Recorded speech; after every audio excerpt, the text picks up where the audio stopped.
Babalik tayo sa Helliverse kasama ang isa pang sikat na bastos na cartoon ni Viv Z. Pop, ang Helluva Boss, at ang mga karakter nito mula mabuti hanggang masama. Ako si Blitz, silent ang O at ako ang mamamatay tao mo ngayon. Magsimula tayo sa mga karakter na nakakapanatili ng halos buo nilang moralidad sa ilalim ng mundo. Sila ang mabubuti. Isa sa pinakamadaling gintong medalya ng kabutihan na ibigay namin ay kay Colin, isang pangunahing miyembro ng Cherub at recurring character sa palabas. Makikilala mo siya, bukod sa iba, dahil sa maliit na detalye na siya ay isang tupa. Ang mga Cherub ay parang pop culture na version ng Guardian Angels o mga anghel ng tagapagbantay, ayon sa pagkakaintindi namin. Sa kanilang unang episode, inatasan silang tulungan ang isang matandang sociopathic na bilyonaryo na panatilihin ang kanyang kagustuhang mabuhay. At kahit hindi naman talaga mabuting tao ang lalaking ito, seryoso ang mga Cherub sa kanilang trabaho, mula sa paghikayat sa kanya na gamitin ang kanyang yaman sa kabutihan hanggang sa pagpapakita sa kanya ng mga kasiyahan na may aalok ng buhay. Ang nagpapatingkad kay Colin ay ang kanyang sinseridad at dedikasyon sa paggawa ng mabuti. Madalas mang insulto ng kliyente sina Kini at Cletus, samantalang si Colin ay palaging mabait at tapat na gustong tumulong. Nang mapalaya silang tatlo sa langit dahil sa pagkamatay ni Wild, si Colin lang ang nagdadalawang isip gumawa ng krimen. Upang subukang makabalik sila sa langit, lalo nitong pinatibay na siya ang pinakamatuwid na karakter sa serye hanggang ngayon.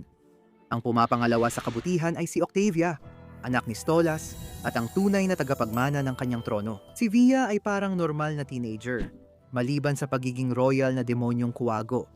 Palaging walang gana at gustong mag-isa. Sa totoo, gusto lang niyang makasama ang ama niyang laging abala kay Blitzo, o natatanggap ng masasakit na salita mula sa kanyang ina. Sa lahat ng bagay, neutral at inosente talaga si Octavia. Sa pagtatapos ng Season 2, lalong napatunayan na isa siya sa pinakasensitibo at maalaga sa palabas. Nang malaman niya na si Stolas ay sobrang nalungkot habang kasama si Stella, na umiinom siya ng mga pampasayang gamot para manatili sa ayos, labis na nadurog ang puso ni Via, at kahit na tinaboy niya ito ng medyo masakit, wala tayong masasabing mali sa kanya. Lahat ng sinabi niya ay may dahilan. Hindi mo minahal si Mama, pati ako siya lang ang mahal mo. Mataas ang pwesto niya, hindi dahil sa kabutihan niya, kundi dahil wala siyang masamang ugali.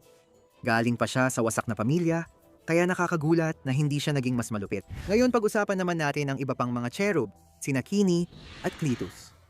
Dahil napag-usapan na natin ang mga Cherub sa pangkalahatan, direkta na tayong lilipat sa dahilan kung bakit napunta sa ibaba ng kanilang katrabaho ang dalawang ito. Sa madaling salita, mas hindi sensitibo sina Cletus at Kini sa kanilang mga kliyente kumpara kay Colin, at mas handang isakripisyo ang kanilang moralidad para lang matapos ang trabaho, o kahit para lang makaraos. Gaya ng nakita natin, handa silang magnakaw ng maliliit na bagay para lang makabili ng pagkain noong ipinatapon sila sa daigdig.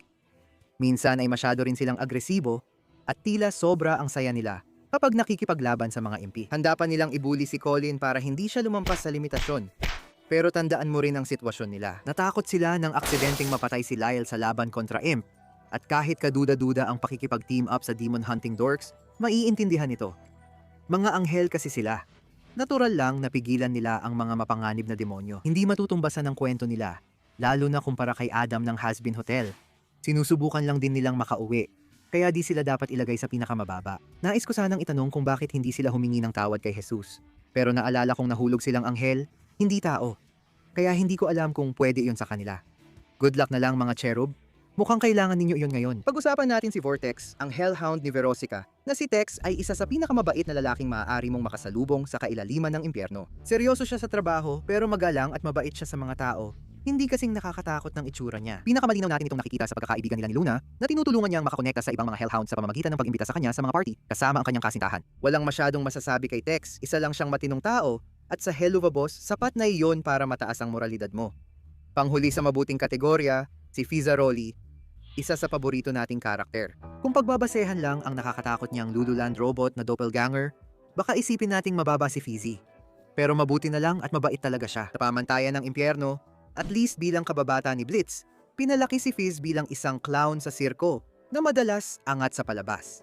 Pero kahit siya ang fan favorite, hindi niya kailanman minamaliit si Blitz. Bagkus tinitingnan niya ito bilang isang iginagalang na kaibigan at kapantay. Nang mapikon si Blitz at aksidenteng masunog ang tent ng sirko, mabilis ang pangyayari at iniwan niya si Fizz. Kaya napinsala ang kaibigan niya habang buhay. Maintindihan kung bakit siya nagtanim ng galit kahit bata pa sila noon. Kahit hindi nasunog ang tent, Iya-iya-di-ti-ti-tit. Sisirain pa rin ni Blitz ang birthday cake niya. Matapos ang lahat, handa pa rin si Fizz makinig at magpatawad kay Blitz kahit matagal bago niya naibalik ang tiwala niya. Isa ito sa mga pinakamagandang katangian niya. Tapat si Fizzaroli sa mahalaga sa kanya, kahit minsan nakakasama ito sa kanya. Sa musical mid-season special ni Mamon, nalaman natin na matagal nang kasama ni Fizz si Mamon dahil pakiramdam niya ito ang dahilan ng kanyang pagiging ganoon. Taos-pusong pinapasaya ni Fizzy ang kanyang mga tagahanga kahit hindi siya masaya, at hinihikayat pa ang isang tila bingi na tagahanga na sumunod sa kanyang yapak kung gusto nito. Mas kahanga-hanga pala siya kaysa sa akala namin, kaya karapat-dapat siyang mapasama sa mabuting kategorya.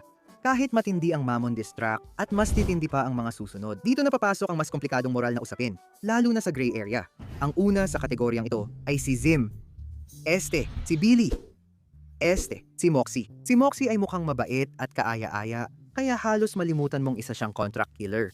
Pero makikita ito sa pag-aalinlangan niya sa pagpatay ng tao. Alam niyang dapat mamatay ang ama sa unang episode, pero tumawag siya sa 911 para ipaaresto ito at bigyan ng chance ang mga anak sa mas magandang buhay. Isa rin siyang mabuting kaibigan kay Stolas at mapagsuportang asawa kay Millie. Kahit minsan ay nadadala siya ng kanyang emosyon at napapabayaan niya ang sarili. Kahit mabait at maalalahanin si Moxie, pumapatay pa rin siya ng marami dahil sa trabaho niya. Kahit ayaw niya, mali pa rin yon. Kaya bakit hindi siya ganap na kabilang sa mabuting kategorya? Tingnan na lang natin ang episode na Excess and Ooze. Dito natin mas nalaman ang tungkol sa pagkabata ni Moxie at nang hindi masyadong nagsispoil tungkol sa isang partikular na karakter, ipinanganak siya sa isang pamilya ng mafia. Yun lang ang dahilan kung bakit siya nasanay sa pagpatay ng mga tao. Sa madaling salita, pinilit siya ng kanyang ama na gawin iyon. Kahit na malambot ang puso ni Moxie, base sa kabaitan niya kumpara sa ibang mga demonyong assassin, at dahil halos pinilit lang siya sa kanyang papel, kailangan nating bigyan ng konsiderasyon si Moxie. Pero sa huli, siya mismo ang pumili na mamuhay ng ganoon bilang isang adulto. Kaya nakakalungkot man, hindi natin siya matatawag na lubos na mabuti. Ganon din para sa kanyang kabiyak na si Millie. Hindi man mas mabuti, pero hindi rin mas masama. Bagamat si Millie ang mas mainitin ng ulo at mas marahas sa kanilang dalawa, nakikita rin natin ang kabutihan sa kanya tulad ng nakikita natin sa kanyang asawa. Sa isang banda, palagi niyang ipinagtatanggol si Moxie, ano man ang mangyari. Tama ka kung iniisip mong likas siyang mabagsik na mandirigma. Pero kapag nanganganib si Moxie, lalo pa siyang tumitindi. Malapit din siyang kaibigan ni Blitz at tinutulungan siya sa paghihiwalay. Ano nga ba tawag doon? Kay Stolas ba? At hinihikayat niya si Blitz na kahit gaano pa karaming tao ang nasaktan niya, tunay siyang mahal ni Millie at itinuturing siyang positibong bahagi ng kanyang buhay. Ang pagiging mapagpalakas loob ni Millie ang dahilan kung bakit isa siya sa mga kaaya-ayang karakter sa palabas. Pero kailangan talaga nating bawasan ng puntos dahil sa kanyang pagiging marahas. Mas masiba siya sa dugo kaysa kina Mox at Stolas, at minsan, pumatay pa siya ng inosente para hadlangan si Moxie na bilhin ang isang sining. Si Millie ay tunay na halimbawa ng kaibigang tutulong sa iyo magtago ng bangkay. Dahil kahit siya ay tapat na kasama sa hirap at ginhawa, literal talaga niyang gagawin ang pagtatago ng bangkay. Kaya nananatili siyang nasa gitna kahit kaaya-aya siya. May bago tayong IMP member. Si Luna, isang hellhound na ampon ni Blitz. Katulad ni Via, sawa na siya sa lahat, pero hindi ibig sabihing wala siyang pakialam o malamig siya. Mabilis din siyang mag-init ng ulo, tulad noong binugbog niya si Blitz. Nang sinubukan niyang pag-usapan ang problema niya sa ugali, nagtataka ako kung ano kaya ang nagpaisip sa kanya na may problema ka sa ugali. Pero tungkol naman sa magagandang katangian niya, maawain din siya. Mahal at inaalagaan niya ang tatay niya, kahit madalas parang walang pakialam. At kalaunan, sa parehong episode kung saan nangyari ang issue sa ugali, pinatahan niya si Octavia matapos niya itong makita na umiiyak, wasak ang puso, dahil nakalimutan ni Stolas ang pangako niyang panoorin ang pagbagsak ng mga bituin kasama siya. Pinalakas niya ang loob ni Via na kahit may pagkukulang ang mga tatay nila, ginagawa pa rin ng mga ito ang lahat ng kaya nila. Sa loob-loob niya, medyo. Pagkatapos ng bigyan mo ng konsiderasyon ng tatay mo, sinipa niya ng todo ang sariling tatay sa bayag. Kaya hindi malinaw kung paano siya intindihin. Wala namang masama kay Luna, pero may kailangan pa siyang ayusin bago siya tumaas sa listahan. Ang una sa mga kinatawan ng 7 nakamamatay na kasalanan, si Beelzebub. Ang susunod bilang Queen Bee ng katakawan, Reyna, Beelzebub. Naiintindihan ko naman, ang buong trip niya ay pagiging party animal talaga. Sa sarili niyang mga salita, ipinagmamalaki niyang isa siyang ganap na gago. Ipinagmamalaki kong isa akong ganap na gago. Ang gusto lang niya ay mag-enjoy kasama ang iba. Palagi siyang nagpa-party gamit ang nakaw na droga at namumuhay ng hedonista. Sa ibang palabas, agad siyang ituturing na masama. Pero sa Hell of a Boss, Isa siya sa mababait na Hellborn. Lalo na kumpara sa mga Overlord. Mabilis siyang naging kaibigan ni Luna kahit nag-aalangan pa si Luna. At hinikayat niya itong kamustahin ang tatay niya nang mapansin ang labis na pagpaparty. May pamantayan siya na ipinakita nang ipinagtanggol niya ito sa Mastermind na unang totoong Demon Overlord. Malakas din ang pakiramdam niya ng katarungan. Mahalaga sa listahang ito. Oh, tiyak na siya ang may Gluttony Sinner Medal. Kailangan pa bang sabihin? Si B ay Overlord din, si Asmodeus. Sa una niyang labas, ipinakitang medyo bastos siya bilang pinuno ng Lost District. Mababa ang tingin niya sa pag-ibig. Umabot pa siya sa puntong inatake niya si Moxie dahil sa pag-awit ng mga sentimental na love song. Nandyan din ang relasyon niya kay Fizzaroli na nagligtas sa kanya. Malinaw ang malasakit niya kay Fizzaroli at pinigilan pa niya itong mag-isa sa Greed District. Kahit na siya pa rin ang mismong sagisag ng pagnanasa, literal, kaya naman nakuha niya ang halatang medalya ng Last Sinner. Mayroon pa rin siyang mga pamantayan at sinabi niyang hindi dapat pinipilit ang pagnanasa sa isang pagkakataon. Sa kabuuan, hindi talaga siya isang huwarang mamamayan sa kahit anong paraan, pero tiyak na mas marami siyang positibong katangian kumpara sa karamihan ng mga Overlord na nakita natin hanggang ngayon. Maaaring nakakagulat ito, pero mula sa unang episode, si Mrs. Mayberry na ang susunod. Dahil pinatay niya ang asawa niya sa harap ng mga bata at napunta sa impyerno, maiisip mong karapat-dapat siyang mapabilang sa masasama. Kung tutuusin, hindi namin masasabi na masamang tao siya. Karamihan ng buhay niya ay ginugol sa pagtuturo at pag-aalaga ng mga bata na mahalaga sa kanya. Kahit labis ang pagpatay, maiintindihan natin kung bakit siya nagdilim ang paningin nang makita ang minahal at pinagkatiwalaan niya na niloloko siya. Think before you act. Binalot siya ng matinding konsensya, kaya agad niyang kinitil ang sarili niyang buhay pagkatapos na bagamat nagpapakita na may konsensya siya, nabawasan pa rin siya ng puntos dahil lalo niyang tinrauma ang kanyang mga estudyante sa pagpapakita mismo sa kanila ng kanyang kamatayan. Sa huli, namuhay siya ng maayos sa karamihan ng kanyang buhay, maliban sa isang napakasamang ginawa niya sa bandang dulo, kaya hindi natin masasabi na nararapat siyang ilagay sa mas mababang antas. Pagkatapos ng gray area, si Stolas na. Pwede ba akong mag-share ng sikreto? Di ko talaga gusto si Stolos nung una. Sa unang tingin, mukha siyang creepy na prinsipe na niloloko ang asawa niya at pinipilit ang isang imp na makipagkita buwan-buwan. Ipinakita ang malasakit niya kay Blitz. Mahal niya si Octavia at sinubukan niyang makipag-ugnayan sa iba. Pero Season 2 ang nagligtas sa kanya sa pagiging masama. Dito natin nalaman na napilitan lang si Stolas pakasalan si Stella na laging minamaliit at inaabuso siya. Sa sariling salita ni Stolas, ang tanging dahilan kung bakit niya tiniis ang walang tigil na pang-iinsulto at kalupitan ni Stella ay para magkaroon si Via ng normal na buhay. Hindi man naging maganda ang kinalabasan, pero kahit papaano ay sinubukan niya, di ba? Kasama pa ang issue ng pangingikil at usapang sexual kay Blitz. Sa depensa niya, bumalik si Blitz kay Stolas matapos dekada ng walang komunikasyon. Ninakaw ni Blitz ang grimoire para makapunta sa mundo ng tao, pero nang mahuli siya, nakipagkasundo siya. Tuwing kabilugan ng buwan, pwede gamitin ni Blitz ang libro. Nagpasya siyang palayain si Blitz, aminin ng gulo, at bigyan siya ng Asmodean Crystal para makapunta sa mundo ng tao kahit kailan. At kahit na maaaring kapalit nito ang relasyon niya sa kanyang anak na babae, hindi natin pwedeng kalimutan ang kagustuhan niyang isakripisyo ang kanyang buhay para iligtas si Blitz. Marami kang pwedeng sabihin tungkol kay Stolas, pero siguradong hindi mo siya matatawag na makasarili. Tinitiis niya ang maraming bagay para sa mga mahal niya. At kahit marami pa siyang kailangang matutunan, sana ay makatulong sa kanya ang panahon na makihalubilo sa mga karaniwang tao. Pero ngayon, panahon na para talakayin ang pinaka-inaabangang bahagi ng listahan. Ito na ang sandaling hinihintay nating lahat. Pag-usapan na natin ang masama hanggang sa tunay na kasamaan. Kasama sa kategoryang ito, ang ex ni Blitz na si Verosica. Isang sirenang taga-impyerno na walang pakialam sa moralidad, kahit maganda ang kanyang musika. Handa siyang kontrolin ang pagnanasa ng iba para sa sarili niyang layunin, na nagpapakita ng kawalang pakialam sa kanilang kalayaan at kaligtasan. Karaniwan na lang sa seryeng ito ang hindi pagpapahalaga sa buhay ng tao. Oo, galit si Verosica kay Blitz, pati gumagawa siya ng anti-Blitz na party para sa mga ex.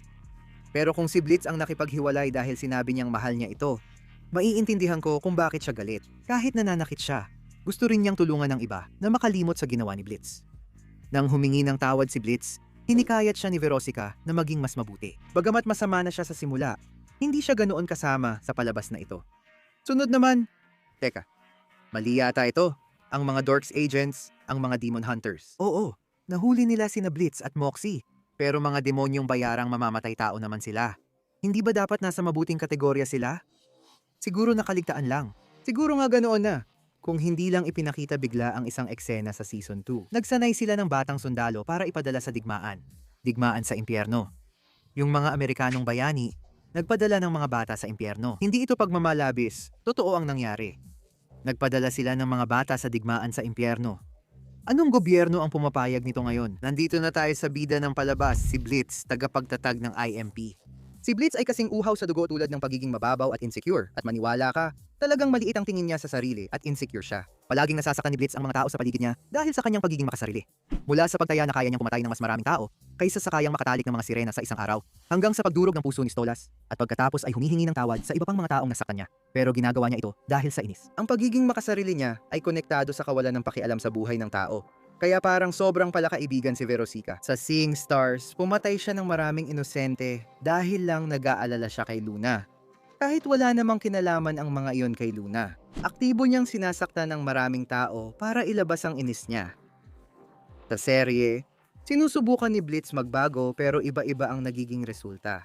Halimbawa, sinabi niyang susubukan niyang maging mas mabuting kaibigan sa episode 6 matapos ang heart-to-heart nila ni Moxie dahil sa Truth Serum.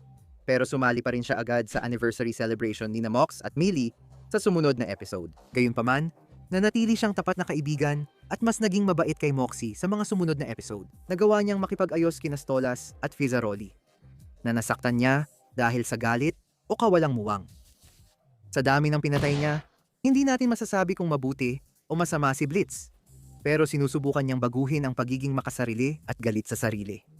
Inialay niya ang buhay para sa mga kaibigan sa Mastermind at inalok ng matutuluyan si Stolas sa Sinsmas. Kasama ang pagsagip kay Fizz mula sa pagsabog na katulad noong hindi niya nagawang iligtas si Fizz noon. Nasa tamang direksyon na si Blitz at sa bilis ng pagbabago niya, baka mapasama siya sa gray area natin sa next season. Sa ngayon, kailangan niyang manatili sa mataas na bad category.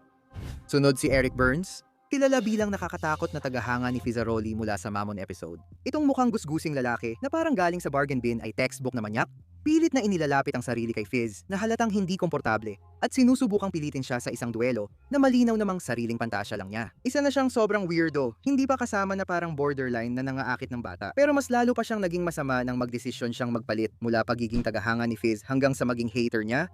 Sinisiraan siya sa kahit anong paraan. At sa huli ay tinangkang patayin siya. Ayon sa kasabihan, huwag magdala ng kutsilyo sa barilan, kahit di mo alam na may barilan pala. Sunod naman ay si Chaz, ang bagong yaman na ex-boyfriend ni Millie, at pati na rin ni Moxie. Si Chaz ay mukhang isang tipikal na mayabang. Sa unang tingin, ay pasensya na, tapos na ako. Tama ang tingin mo. Matapos maging malapit kay Mox, iniwan niya ito para mahuli ng pulis sa isang bank robbery. Ang pagkakahuli kay Moxie ang naging dahilan kung bakit sila nagkakilala ni Blitz. Kaya sa isang banda, si Chaz din ang dapat pasalamatan ni Moxie sa pagkakaroon niya ng bagong pamilya. Pero siguradong hindi natin bibigyan ng dagdag na konsiderasyon ang duwag na yan, maliban na lang kung talagang kailangan. Ang tanging dahilan kung bakit hindi siya mas mababa sa listahan, kahit wala siyang magagandang katangian, ay dahil mas malala pa ang ibang mga karakter. Sa puntong yan, pag-usapan naman natin ang dalawang karakter na magkasama sa entry na ito. Magkaibigan at magkasosyo sa negosyo sina Lyle at Loop Topty noong nabubuhay pa sila. Hanggang sa isang malagim na aksidente na nagdulot ng pagkamatay ni Loop T, naiwan si Lyle bilang nag-iisang may-ari ng kanilang imperyo ng imbensyon, na parang di pa sapat ang kanilang malupit na eksperimento sa mga bata dati. Inupahan ni Loop T ang imp sa kabilang buhay para patayin ang dating kasosyo niya sa negosyo bilang ganti sa hindi pagkamatay nito. Pero sa huli, nalaman na na-miss lang talaga ni Loopty ang masamang kaibigan niyang mahilig sa pera at medyo sweet. Sa kabila ng napagtanto ni Lyle ang halaga ng buhay bago siya mawala, masama pa rin ang dalawang ito. Hindi nito nababawi ang lahat ng kasamaan na nagawa niya at ng kanyang kasama. Kaya naman napunta lang sila sa labas ng ating bottom 10. Sa number 10, si Haring Paimon, ama ni Stolas, ay tinitingnan ng kanyang mga anak hindi bilang individual kundi parang mga alipin para palawakin ang kanyang imperyo sa impyerno. Si Stolas ang inatasang mag-aral ng langit ng daigdig at pakasalan si Stella. Isang kasunduang agad niyang iniyakan sa tuwa. Ay hindi pala, mali ako. Matinding pagkawasak pala ng damdamin. Pwede bang tigilan mo na ang pag-iyak? Kahit na ayaw niyang lumapit o kahit amuyin man lang ang kawawang bata, isang antas ng kayabangan na paniguradong panalo siya ng medalya sa sentro ng Pride, inutusan pa rin niya ang kanyang imp na Alila na dalhin si Stolas sa sirko para mapasaya siya. Nang magustuhan ni Stolas si Blitzo, sinubukang bilhin ni Paimon si Blitzo bilang regalo sa kaarawan ni Stolas matapos ang sirko, para iwasan lang harapin ang emosyon ng anak niya. Ang lubos niyang kawalan bilang ama ay nagpanalo rin sa kanya ng medalya mula sa sentro ng sloth Pero hindi pa rin siya ang pinakamasamang ama na pinag-uusapan natin ngayon. Ang pangalan na Cash Bakso ay talagang bagay sa mapanlinlang na ringmaster ng sirko na ama ni Blitz. At siya rin ang dahilan kung bakit napagpasyahan ni Blitz na gawing silent ang O sa pangalan niya. Makasarili si Cash hanggang sa kaibuturan. Nang inalok ni Haring Paimon na bilhin si Blitzo para sa kaarawan ni Stolas, sagot niya, "Anak ko siya, kaya magkano ba pera mo?" "Grabe, pati si Ginoong Krabs na awa. Ano bang nagawa ko?" "Gusto ko pa ng isang pagkakataon." Oo, ibinenta niya siya isang araw, pero gusto rin niyang pagnakawan ang pamilya ni Stolas at mga Guetya. Alam niyang delikado ito, pero di niya iniisip ang panganib sa anak niya. Hindi mo masisisi si Blitz dahil ito ang huwaran niya. Para mas maging sakim pa sa Cash Bakso, kailangan mong maging tunay na larawan ng kasakiman. Pumasok si Mamon, dating boss at huwaran ni Fizzaroli. Ang hari ng kasakiman ay ipinagmamalaki ang pagkamkam ng sariling gatasan. Mukhang concerned siya kay Fizzy pero huwag magpaloko dahil pinagkakakitaan lang niya ito. Si Mamon ay sakim, makasarili at walang hiya. Ibebenta ang lahat, pati mukha ng manggagawa, basta kumikita. Kasama na rito ang sex doll ng isang lalaking nakasama niya noong teenager pa siya. Oo, mahirap nang bumaba pa kaysa sa taong ito. Mula sa kanyang walang pakialam na ugali sa mga tagahanga na hindi mayaman hanggang sa kawalan niya ng malasakit sa kalusugan ng isip ng kanyang pinagkakakitaan, si Mamon ay tunay na basura. At syempre, ang medalya ng sentro ng kasakiman, gumagapang papunta sa susunod na pwesto ay ang Serpentine Bounty Hunter, Striker, isang sikat na kriminal na inupahan ni Stella para patayin si Stolas. At kilala sa kasamaan na parang may sariling western theme song. Sa impyerno, seryoso si Striker at galit sa pamilya Guescia sa hindi malinaw na dahilan. Gagawin niya ang lahat para sa pera. At kung mabigyan ng pagkakataon patayin si Stolas, ayos lang, babalikan ko siya. Kahit pinatigil na siya ni Stella, sinubukan pa rin niyang tanggalin ang mata ni Stolas dahil sa sadismo.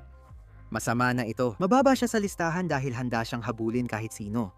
Sabi niya, "Hindi ako natatakot habulin kahit sino. Babae, bata, o mukhang cute na parang tuta. Hindi mo babarilin ng tuta, di ba Jack?" "Oo, sa mukha. Bakit?" "Hintayin muna natin malaman kung ano talaga ang kinuha ng Blue Blood sa kanya bago tayo magpasya." Pero sa ngayon, ang pagiging handang pumatay ng walang ibang motibo kundi pera ay naglalagay kay Striker sa mababang pwesto sa listahan natin. Halos hindi umabot sa top 5 natin. Sunod, meron tayong kapatid ni Stella, si Andre Alfos, at dito ay may isang pangunahing papel lang siya sa kwento ng serye. Ang maging pangunahing taga-suporta ni Stella at tulungan siyang agawin ang trono ni Stolas. Ngayon, maaaring sabihin mo na mula sa pananaw niya, ipinaglalaban niya ang kawawang mahal niyang kapatid na si Stella, na labis na niloko. Pero halika na, huwag nating kalimutan na hindi mapagkakatiwalaan si Stella bilang tagapagsalaysay. Sobrang mayabang ang taong ito kaya mahirap paniwala ang tumutulong siya mula sa kabutihan ng puso. Hindi iyon ganap na totoo. Sobrang mapanlinlang at sakim sa kapangyarihan si Andre Alfus kaya napaniwala niya si Satanas na ipapatay si Blitz at tropa. Hindi man niya napagtagumpayang ipapatay si Stolas, napaalis niya ito ng 100 taon. Sa tingin ko palayasin mo na ang kahiyahiyang prinsipe na ito. Pareho siyang malupit sa kapatid niya. Walang awa kay Octavia sa pagkawala ng ama nito at tinangkapan niyang patayin si Stolas agad pagbalik. Ang pinakamasama pa sa kanya, hindi na nga natin kailangang banggitin ang mga nakakakilabot niyang komento tungkol sa itsura ng kanyang kapatid na babae para lang mapatunayan kung bakit siya nararapat sa pwesto niya. Simula sa ating top 5 ng kasamaan ay si Stella, ang matagal nang dapat hiwalayan na asawa ni Stolas. Kahit mahirap isipin na ang nangaliwa ay kawawa, nagiging madali ito kapag si Stella ang kasama. Hindi talaga nagmahalan sina Stella at Stolas. Palagi niya siyang iniinsulto. At nagdaos pa siya ng mga party na ang tema ay kung gaano niya kinukutya si Stolas. Nang sumabog at nangaliwa si Stolas, sinubukan niyang ipapatay ito gamit si Striker. Dahil sa matagal na galit sa dating asawa, nakuha niya ang Wrath Center medalya. Kung hindi pa sapat na masama siyang asawa, masama rin siyang ina. Nang mapatalsik si Stolas, ayaw niyang payagan si Via na makausap man lang ito. At malakas pa siyang tumatawa kasama ang kanyang kapatid tungkol sa kung gaano kasigasig si Stolas na makontak ang kanyang anak na babae. Malinaw na si Stella ay isang spoiled na bata na hindi talaga nag-mature kahit kailan. Mula sa kanyang walang tigil na pagwawala hanggang sa kanyang lubos na kasuklam-suklam na pagkukulang bilang isang ina, lahat ng ginawa niya hanggang ngayon ay nagpapasabik sa atin na makita siyang makarma. Bilang paggunita sa masasamang karakter noong unang season, narito sina Ralphie at Martha. Hindi na isinama ang mga bata rito dahil bata pa sila. Pero kahit na mas masahol ng kaunti si Martha kaysa sa kanyang asawa dahil sa pagiging mapangaliwa niya at iba pa, kailangan pa rin naming ilagay silang magkasama. Dahil pareho lang naman silang kasuklam-suklam. Hindi lang basta mga kanibal ang dalawang ito, kundi mga bihasang kanibal pa. Mayroon silang mga kasangkapang gawa sa bahagi ng katawan ng tao, ulo ng bata na nakasabit sa kanilang pader, at Alam mo, tama na siguro. Titigil na ako dito. Sa tingin ko, sapat na yon. May ulo sila ng bata na nakasabit sa kanilang pader. Kung iyon man ay isa sa kanilang mga biktima o simpleng palamuti lang na napulot nila. Bahagi pa rin iyon ng bangkay ng bata. Sa halip na karaniwang live, laugh, love na karatula, ang tanging magagawa natin ay umasa na si Ralphie at ang kanyang mga anak ay nakatagpo ng kahit anong uri ng pagtubos. At kung hindi man, sana talaga ay hindi sila napunta sa bayan ng mga kanibal. Dahil parang gantimpala pa iyon para sa mga siraulong ito. Sa karamihan ng ibang palabas, malamang na mailalagay natin si Satanas sa pinakaunang pwesto bilang default. Kasi alam mo na, siya si Satanas. Ang buong pagkatao niya ay pagiging pinakamalaking kasamaan. At sa hell of a boss. Sa ngayon, lumalabas lang siya bilang hukom ng mga suwail na demonyo sa impyerno. Pero ang pakikinig niya ay pawang palabas lang. Para kay Satanas, hindi mamamayan ang mga demonyo kundi mga alipin. At sa sandaling hindi na sila maging kapakipakinabang para sa kanya, papatayin niya sila. Sa harap ng live na telebisyon, bilang pagpapakita ng kapangyarihan, Ang iyong pagbitay ay ipapalabas sa 7 ring. isa siyang mapaniil na tirano si Satanas. Sa pangkalahatan, siya sana ang magiging gold medalist ng kasamaan sa default. Pero gusto naming bigyan ng mas malaking pagkilala ang mga karakter na may mas espesyalisadong kasamaan sa kanilang mga karanasan. Nakuha ni Rolando, dating kontrabida ng Ghost First, ang silver medal ng kasamaan. Si Rolando ay isang infestor demon, isang uri na espesyalisado sa pagpunta sa mundo at pagpapahirap sa isipan ng mga tao. Siyempre, gaya ng nakita natin sa episode, hindi rin alintana ni Rolando na gawin ito sa mga IMP. Bukod sa pagpatay ng bisita sa hotel, sinira rin niya ang pagkakaibigan ni Blitz at Millie para sa katuwaan. Gaya ng nakita natin sa mga larawan, ipinakita niya na ang mga pagpatay ay talagang napakabrutal at madugo. At base na rin sa katotohanang kumuha siya ng mga larawan, walang kahit anong pagsisisi si Rolando sa mga yon. Sa katunayan, nag-e-enjoy pa siya. Tinatawag niyo ang sarili niyong mga mamamaslang. Si Rolando ay kilala sa pagpapahirap sa tao at demonyo, kaya siya ang isa sa pinakamasamang karakter sa mga gawa ni Vivzy Pop ngayon. Kung tatanungin mo ako, hindi pa rin siya kasing sama ng tunay na kampeyo ng kasamaan. Ang video na ito ay hatid ng Wicked Binge channel membership. Maaari kang makapanood ng aming mga video ng mas maaga kaysa sa iba at makakakuha ka rin ng access sa mga emojis at loyalty badges na para lamang sa mga miyembro kapag sinuportahan mo ang channel sa pamamagitan ng membership. Si Crimson, ama ni Moxie, at isang mafia boss ay walang apelido. Kahit nakakatawa ang apelido, siya ay kasuklam-suklam. Hindi na dapat nakakagulat, pero ayon sa pamantayan ng mga demonyo at mafia, namumukod-tangi pa rin siya gaya ng ibang mafia boss. Tapat siya sa pamilya ng krimen at iginiit na isali agad si Mox sa negosyo. Ngunit tumutol ang kanyang asawa bilang mapagmahal na ina na ayaw ilantad si Moxie sa pagpatay. 3 taong gulang pa lang, tinake na ni Krim iyon ng personal at naging mapang-abuso sa kanya, pati kay Moxie. Pinalala pa niya ang sitwasyon sa pananakot sa anak para sumunod. Pinilit itong pumatay ng biktima at itapon sa ilog kung saan nakatago ang iba pa niyang biktima. Ibinunyag din na ang isa sa mga ito ay ang ina ni Moxie. Tandaan, hindi lang ginawa ni Crimson ito dahil gusto ng nanay ni Moxie kumawala sa laro. Handa rin siyang pumatay. Ginawa niya ito para mailayo si Moxie sa kamatayan habang lumalaki. Tawag niya rito ay pagtawid sa linya. At hindi rin siya lumambot habang tumatagal.